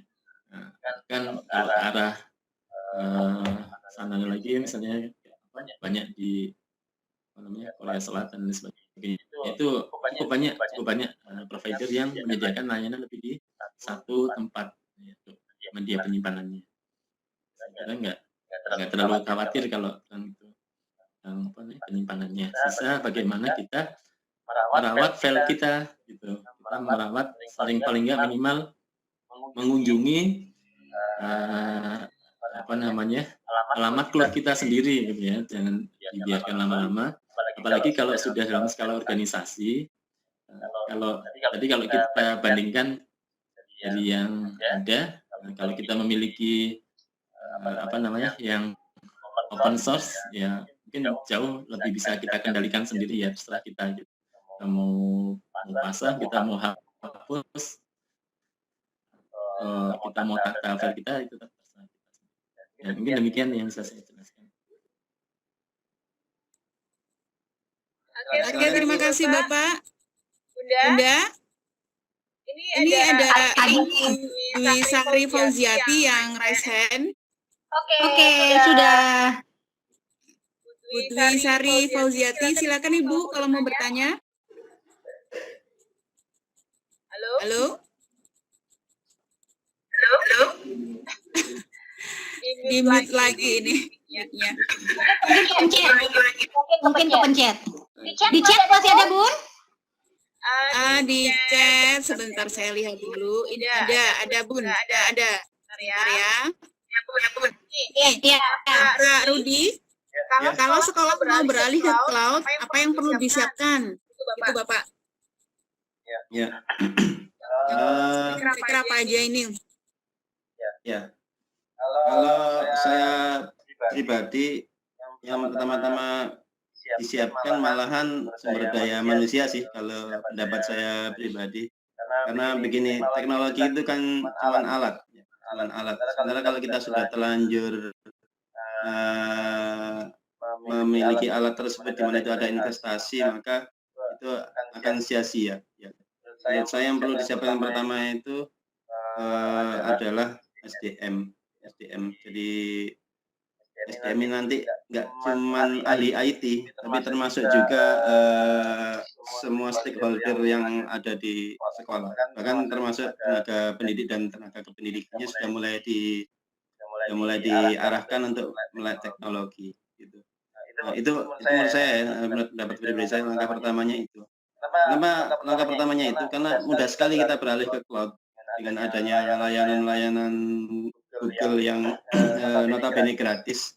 Untuk langkah awal tentunya kita tidak membutuhkan dana yang besar karena gratis. Apalagi selama pandemi ini banyak pemain besar di cloud yang bersaing untuk bisa meraih pasar di pendidikan.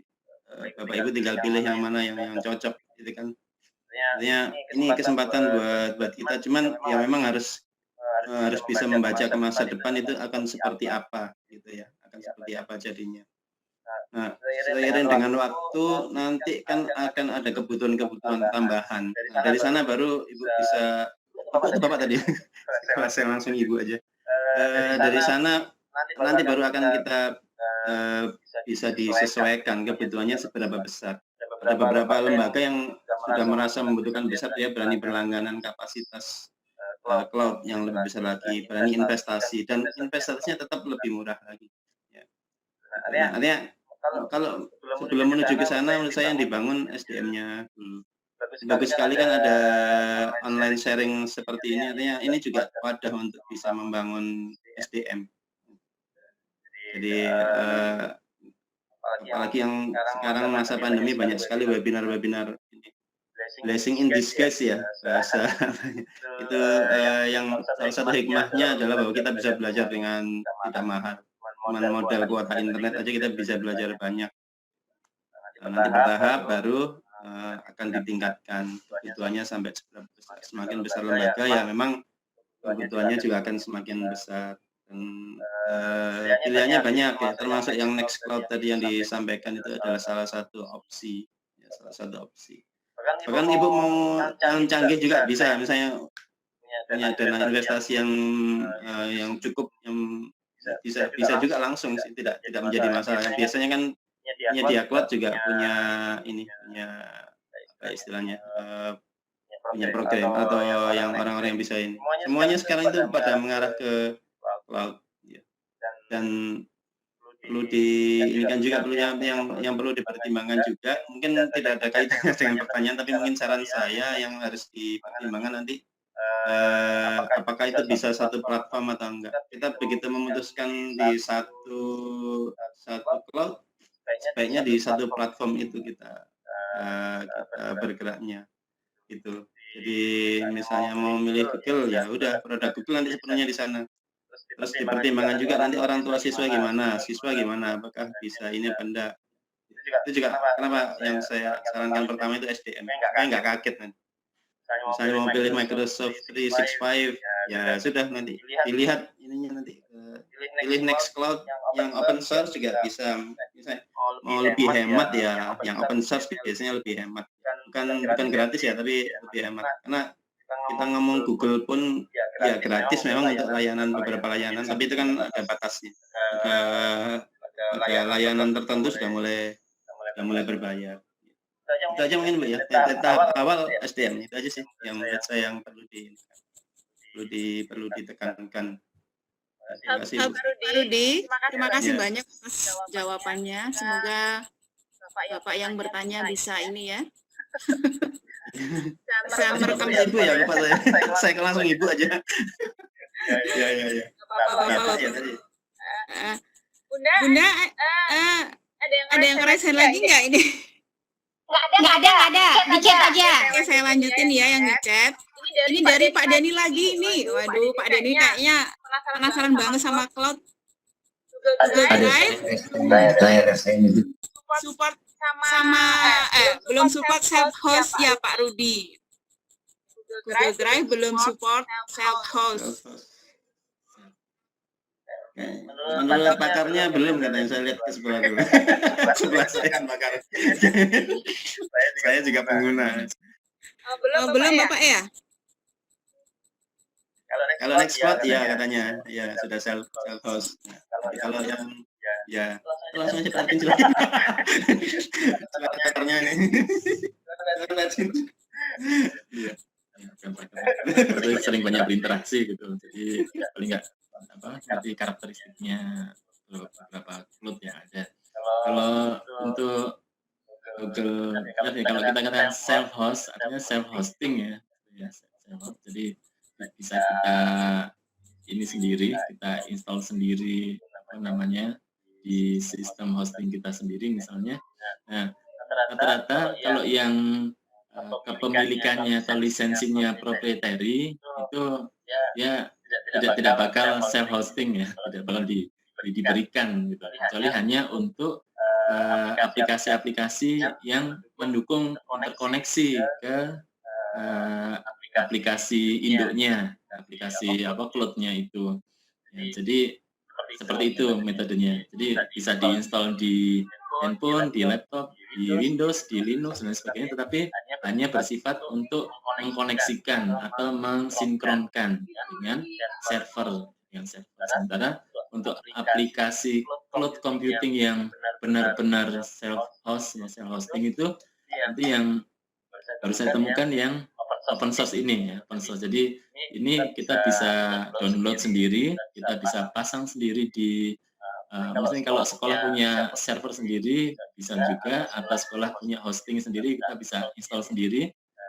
Kemudian bisa diinterkoneksikan dengan beberapa layanan. Kalau memiliki website, beberapa website misalnya, ada website untuk ujian online atau website untuk sekolah atau apa, itu bisa diintegrasikan ya. Yang ini yang saya temukan di open source ini ya, di cloud, di Nextcloud ini. Nah, sementara kalau yang lain sifatnya biasanya satu layanan, satu lisensi ya, atau satu pembayaran, satu budget. Jadi semakin banyak layanan ya semakin banyak budget yang kita keluarkan. Ya mungkin itu yang bisa saya sampaikan dengan self host. Kalau yang dimaksud seperti itu ya. Baik Bapak, terima kasih penjelasannya Pak Erdin. Ini ada lagi dari Ibu Suryani DH. Ini Bapak, kalau buka file di cloud storage pada device yang terinfeksi virus, apakah file akan terinfeksi juga? Ini ngomongin cloud ya Bu ya? Ya, ini. Ulangi lagi pertanyaannya ya.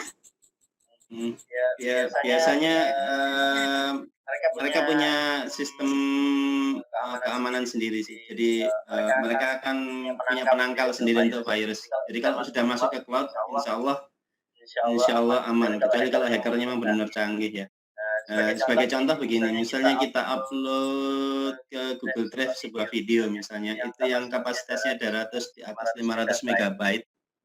Mereka bisa langsung memberitahu, mereka tidak berani menjamin keamanannya. Gitu. Jadi sebenarnya mereka memang menyiapkan sistem keamanannya, cuman memang ada batas-batas tertentu di mana mereka sanggup untuk menjamin keamanan. Jadi mereka punya sistem untuk ini. Insya Allah kalau sudah tersimpan di cloud itu aman, kecuali kalau sudah dikasih tahu sebelumnya. Saya sering misalnya punya rekaman video yang 500 MB ke atas 500 MB selalu dikasih tahu ya. Ini ada resiko virus tidak bisa ditangani karena saking besarnya filenya. Ya. Itu sih sebuah indikator aja bahwa mereka punya sistem antivirusnya sendiri, jadi tidak perlu terlalu khawatir dengan virus. Itu kenapa saat ini saya lebih suka berkomunikasi transfer file itu via cloud karena terjamin ini ya. Saya masih belum bisa yakin dengan antivirus yang ada. Nah, jadi itu salah satu alasan saya kenapa saya mau menyimpan file yang menurut saya penting itu di cloud. Biasanya mereka sudah ada sistem untuk ini sendiri untuk antivirusnya begitu. Itu mungkin jawaban dari saya. Terima kasih Bu. Baik Bapak, terima kasih. Ini ada lanjutan pertanyaan dari Pak Taufik. Ya. Pak Taufik ini, apakah cloud itu kompatibel dengan segala jenis Windows, Android, dan iOS? Ya, kompatibel sebentar di tabelnya tadi tengah. Ya, sebentar saya ini kan lagi Bu. Share lagi.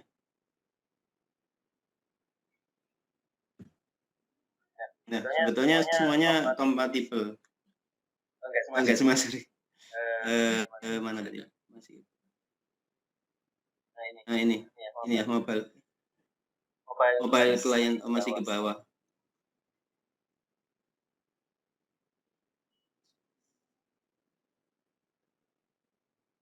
Ya. Tergantung layanannya ya. Jadi di tabel ini bisa dilihat ya.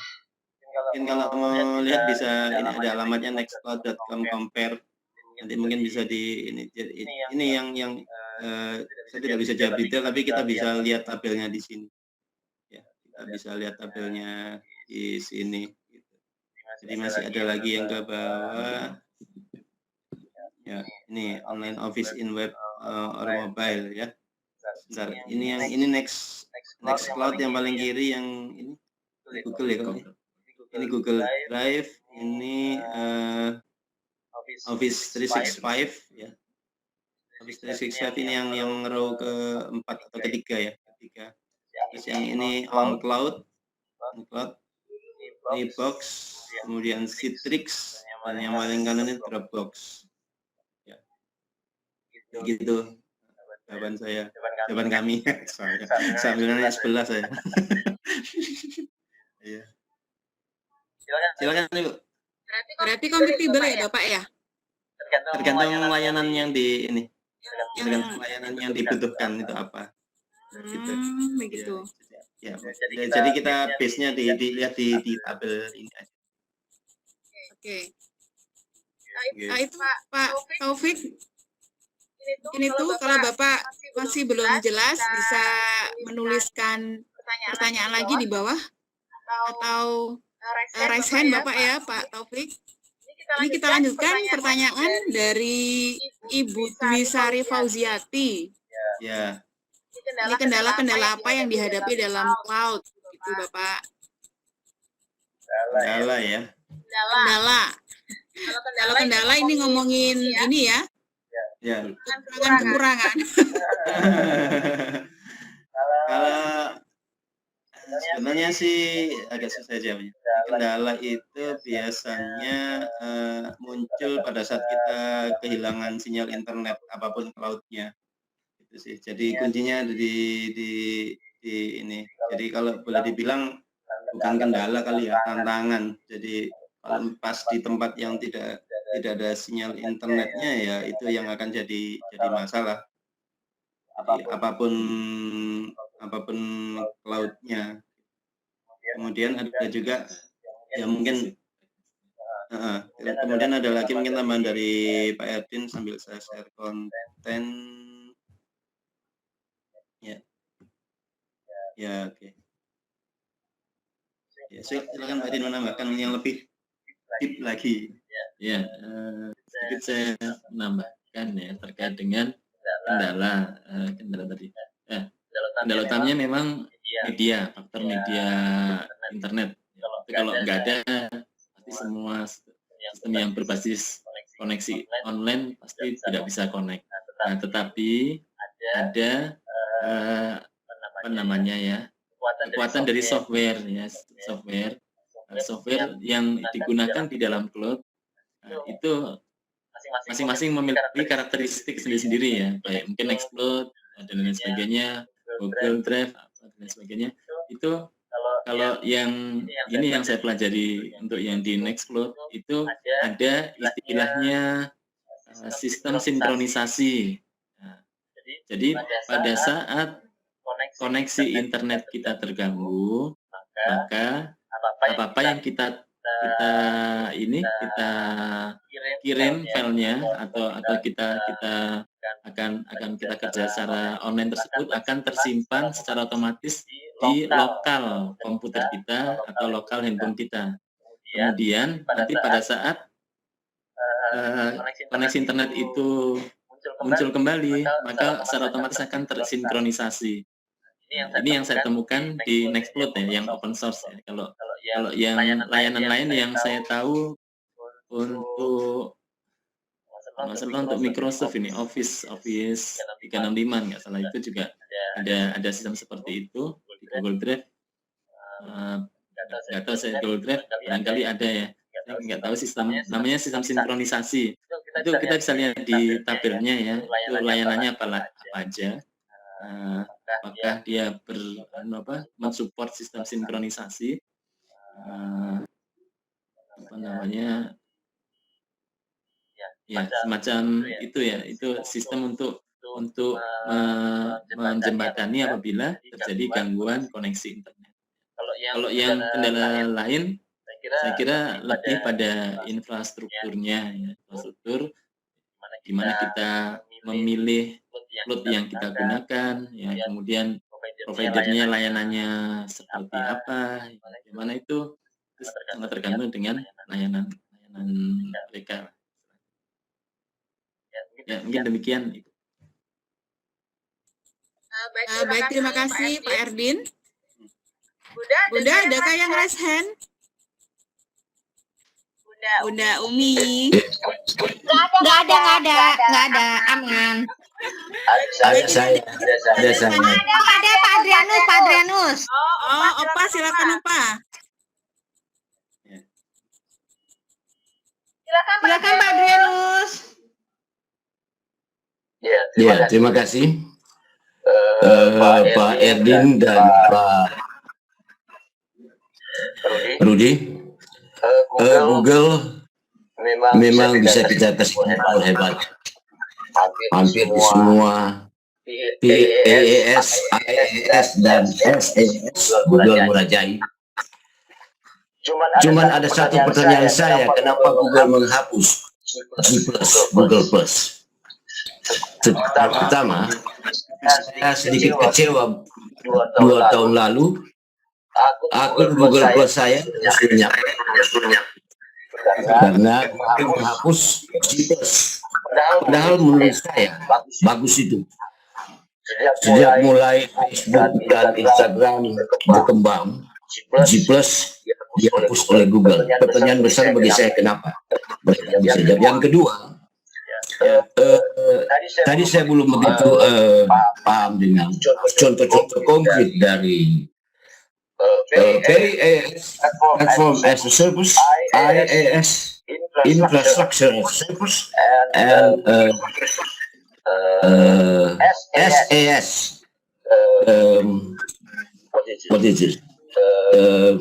Software as a Service. Maksud saya apakah memberikan contoh konkret yang IaaS ini misalnya, yang IaaS ini namanya, SaaS ini namanya. Dua itu aja pertanyaan. Terima kasih.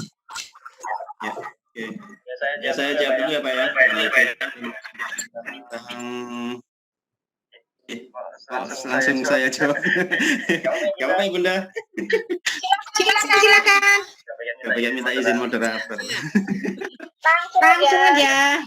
Langsung aja. Google Plus itu ya saya pernah juga menggunakan Google Plus, tampilannya cukup menarik menurut saya dan bagus ya. Saya sempat meninggalkan Facebook menggunakan Google Plus. Cuman memang ini kaitannya sama bisnis. Ya, itu dia kalah bersaing aja sama Facebook dan lain-lainnya. Jadi itu kan sebetulnya Google Plus itu diciptakan kan supaya Google menguasai ini semua platform bisnis di internet. Tapi rupanya usaha tersebut kurang berhasil. Masalah bisnis aja, artinya dia kurang laku, masih banyak kalah laku daripada yang lainnya seperti Facebook dan kita tahu banyak sekali yang memang persaingannya itu persaingan bisnis. Jadi daripada Google merugi istilah yang tepat ya, investasi dia juga tidak menghasilkan keuntungan, ya udah mendingan dihapus aja gitu kan. Jadi memang dia masuk itu biar bisa memonopoli, ya qadarullah dia nggak bisa mengalahkan Facebook. Yang saya tahu membeli beberapa platform media sosial seperti Instagram ya, dan apalagi WhatsApp juga ya dibeli ya. Itu memang salah satu jalan untuk menguasai dunia internet, itu salah satunya namanya media sosial. Itu jawaban saya untuk yang tentang Google Plus tadi. Nggak ada kaitan masalah teknis sebetulnya sih, lebih ke arah bisnis ininya, persaingan bisnis. Nah, untuk yang tadi SaaS ya, itu sebenarnya sudah kita pakai Pak, contoh-contohnya itu. Yang saya pakai tadi kan ada kayak Google Slides, Google Spreadsheet, produk-produk Google. Kalau Microsoft apa ya, saya jarang pakai. Tapi intinya kita sudah tinggal pakai aja. Itu kalau SaaS, Software as a Service. Software as a Service itu kita tinggal pakai aja ya. Jadi semuanya kita tidak perlu membuat sebuah aplikasi, tidak menyusun misalnya, tidak perlu bersusah payah untuk memikirkan bagaimana caranya, tinggal mengikuti apa yang sudah dibuat oleh penyedia cloud. Terus kalau yang platform as a service itu termasuk operating sistemnya juga di ini. Kalau contohnya sebetulnya yang tadi ditunjukkan Pak Erwin tadi itu masuknya di platform.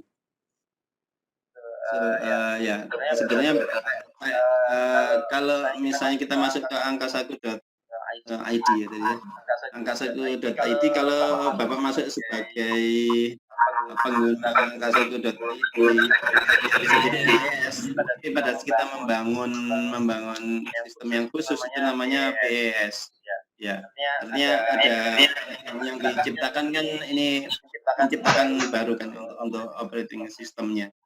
Ya, nah yang kalau infrastructure of as a service apa ya contohnya di sini kita tadi memang belum menunjukkan contoh-contohnya sih.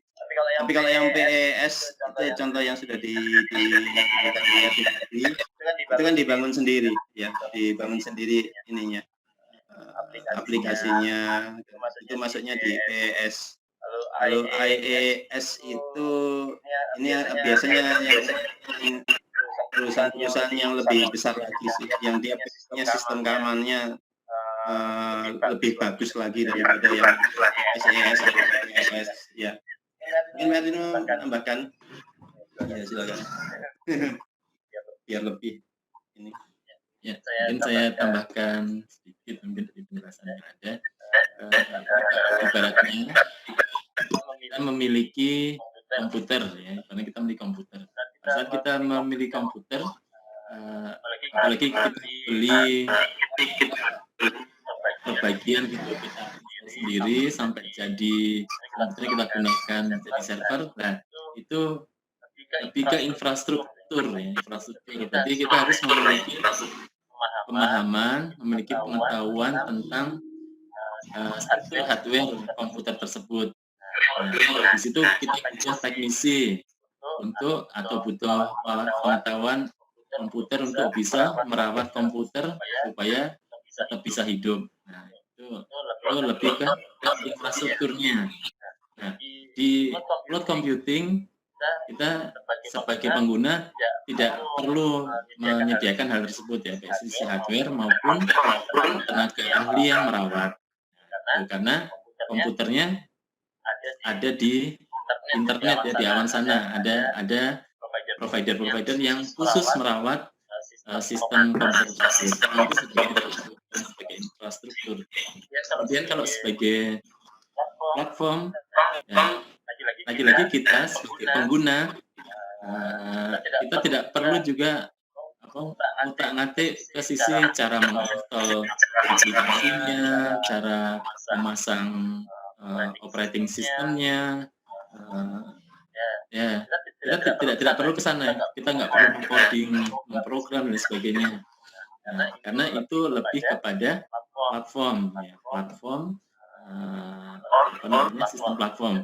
Dan itu ada perusahaan-perusahaan tersendiri yang menghandle platform as a service di sistem cloud computing. Nah, yang terakhir software as a service. Nah, software as a service itu lebih pada layanan apa yang kita butuhkan ini. Misalnya Microsoft Office kah? Nah, apa namanya? Office ya, mau Word, Excel atau PowerPoint yang berbasis online. Nah, itu namanya software as a service. Kita bisa menggunakan saja. Nah, jadi salah satu keuntungan dari cloud computing, kita tidak perlu menyediakan infrastruktur as a service, kita tidak perlu menyediakan platform, atau kita tidak perlu menginstall ya, apa namanya operating system sebagai service. Dan kita hanya menggunakan saja software yang telah disediakan oleh provider cloud computing. Ya, di situ kelebihannya. Oke, terima kasih Pak Yatri dan Pak Ruli. Oke, kemudian moderator Ibu Umi, terima kasih. Baik, Bunda Umi Keket 7 menit lagi. Iya, Teteh. Ikutan Panggil Teteh. Baik, Bapak. Iya, nggak apa-apa. 7 menit lagi, Bu. Ini dilanjut pertanyaan apa langsung tutup aja, Bun? Satu pertanyaan statement. Gimana? Satu pertanyaan lagi baru closing. Satu pertanyaan lagi baru closing statement. Ya, ini ada pertanyaan dari Ibu Astiani. Kapasitasnya besar ya dibandingkan dengan platform yang lain. Itu Bapak. Jadi cloud itu kapasitasnya besar ya dibandingkan dengan platform yang lain.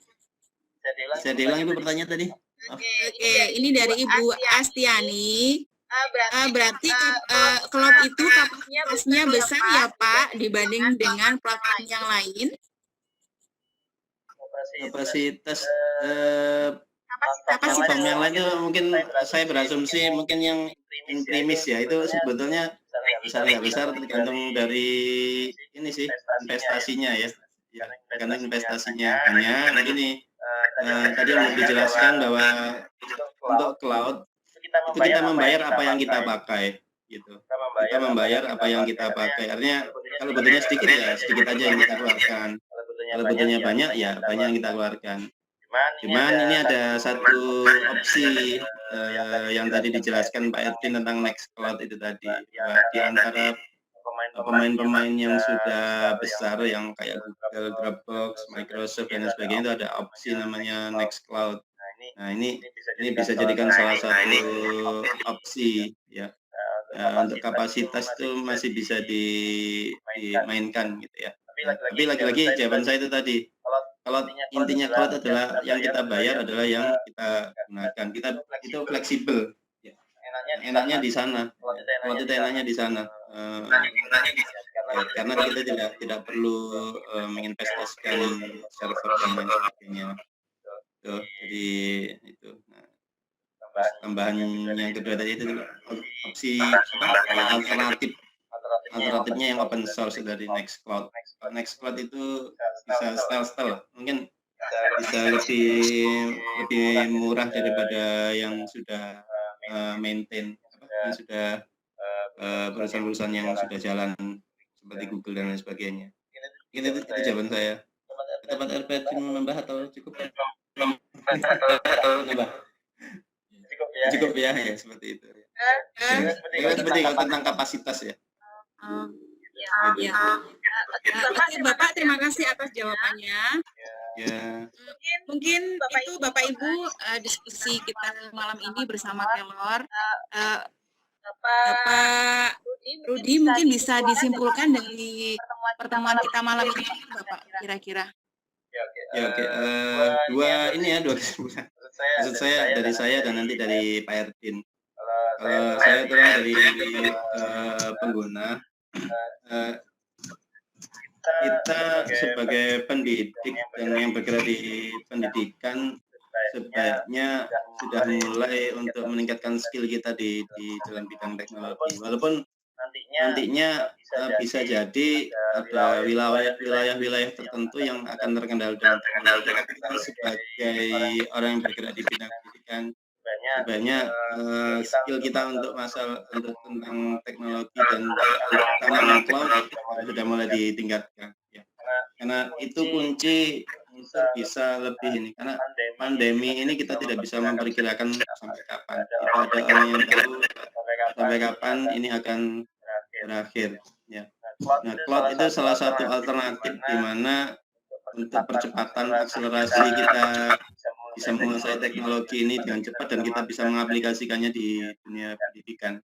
Gitu. Jadi itu aja sih yang mungkin jadi closing statement saya. Namanya SDM, skill SDM. Sebaiknya sebisa mungkin sebanyak-banyaknya stakeholder, guru-guru, tenaga pendidikan yang ada di sekolah, kepala sekolah itu sudah menguasai teknologi itu dan kemudian ditransfer ke orang tua siswa. Karena tanpa keterlibatan orang tua siswa juga akan dan bagi tempat yang agak sulit jaringan internetnya, menurut saya skill tetap diperlukan. Ya karena untuk mendapatkan ilmu-ilmu baru ya teknologi lagi mainnya gitu kan. Untuk minimal untuk diri sendiri dulu sebelum kita transfer. Gitu. Mungkin ada tambahan dari Pak Erdin, silakan Pak. Ya, terima kasih untuk closing statement dari saya. Mungkin saya lebih ke praktisi gitu ya. Di sini tidak ada salahnya kita melirik teknologi community cloud computing yang bersifat open source untuk mendukung sistem pembelajaran dan pendidikan di Indonesia. Karena sifatnya jauh lebih murah dan teknologinya jadi investasinya jauh lebih murah karena secara software as a service kita tidak perlu menginvestasikan banyak di sana, tinggal sistem infrastruktur saja.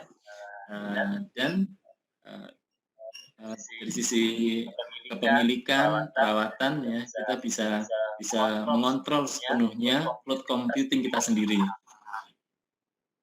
Jadi seperti itu mungkin closing statement saya. Ya, demikian Ibu. Oke, terima kasih atas materi kerennya pada malam hari ini. Memang guru itu harus menguasai teknologi. Kalau tidak mengerti, kita akan tertinggal ya. Karena yang kita didik adalah satu. Kalau gurunya nggak bisa menguasai teknologi ya, apa jadinya anak-anak kita nanti begitu. Oke, mungkin itu. Terima kasih Bapak, Pak Rudi, Pak Eden. Terima kasih banyak atas materi kerennya. Mungkin itu. Terima kasih juga buat yang masih standby. Ada Opa Adrianus, ada ada Om Bahar, ada Pak Hamzah, ada Bunda dari Sultra Cerdas dan teman-teman tim di community. Terima kasih banyak sudah standby. Terima kasih banyak juga buat Bunda Umitira dan Direktorat KSMK atas fasilitas Webex sistemnya. Mungkin itu saya sebagai pada malam kali ini. Kalau ada kurang lebihnya, apabila ada kata-kata yang sebelum saya akhiri, saya mohon maaf yang sebesar-besarnya. Assalamualaikum warahmatullahi wabarakatuh. Saya Bunda Umitira Lestari. Baik, terima kasih Pak Rudi, terima kasih Erdin, terima kasih Bunda Umi Keke, terima kasih semua. Kita ketemu lagi di materi mendatang ya. Kita tutup. Assalamualaikum warahmatullahi wabarakatuh. Waalaikumsalam warahmatullahi wabarakatuh. Saya pamit ya. Saya juga pamit. Ya, terima kasih semua.